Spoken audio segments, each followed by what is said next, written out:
of my biggest frames of reference is the civil rights movement in the 60s. Whether you think it was a success or a failure, the mass mobilization of people to rallies, to protests, to organizing, to civil disobedience, changed the discussion. It changed, the way we started talking about race politics, in America.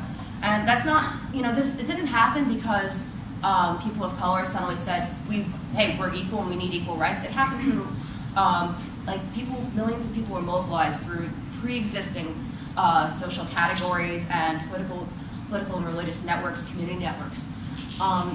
Charles Tilly, there's a theory that calls this, these mass mobilizations through category networks, and it's these ideas that that within already formed social categories, that impact personal loyalties and methods of communications, like churches, like unions, like racial groups.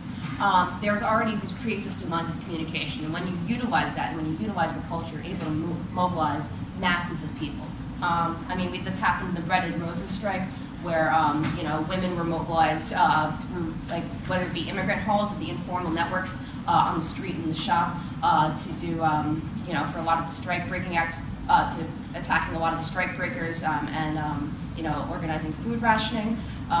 Recently in New York in the early 90s, the Industrial Areas Foundation was able to win 5,000 units of affordable housing in Brooklyn and the Bronx by organizing through churches and building leadership within these pre-existing social networks that were able to then attack the sources of power that had the ability to make change.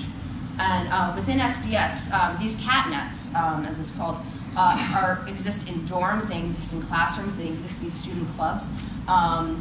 When we plan an event or an action, we're able to utilize, pass out flyers, talk to people that we've already got these networks with about coming to our events, coming to our teach-ins, participating in it. And so we're really able to spread the word quite quickly. And then as we bring as people come to our events, and then we can use these cultural norms and loyalties to start bringing people into our organization. And additionally, on college campuses and in high schools, students have very loose structural ties. Whether you're in high school and you hate your parents, or you're in college and you're away from them for the first time, many students also have the privilege of not being tied to work institutions. So they had the time, the energy, and the resources to commit to being part of SDS. And additionally, on campuses, it's a very closed environment, so we can just set up a table sometimes, have some music playing, I know when I was at Queens College, we had a club day, and we had a huge sign that said, war is terrorism with a bigger budget. And people who thought that was interesting came over, and we signed up over 50 people for our email list. And it's a great way to be able to promote and recruit, because we've got such a large amount of people and in such a small space, and it really makes students very apt to being able to be a part of the social movement. In the 1960s, the people with these loose structural ties, on college campuses, were majority privileged white men.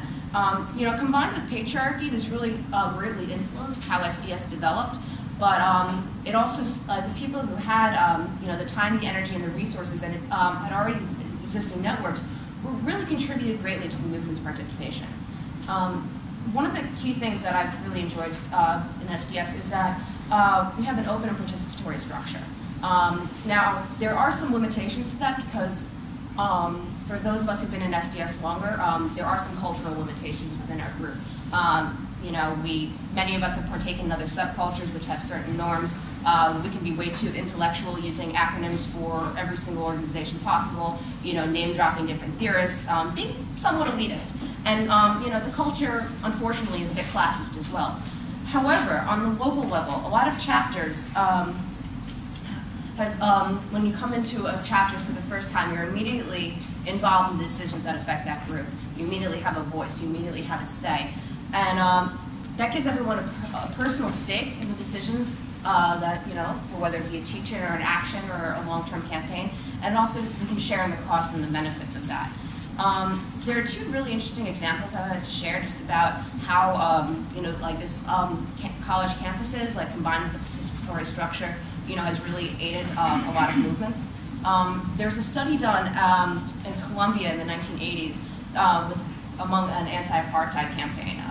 There was a group of students that were working to get Colombia to divest from divest from South Africa.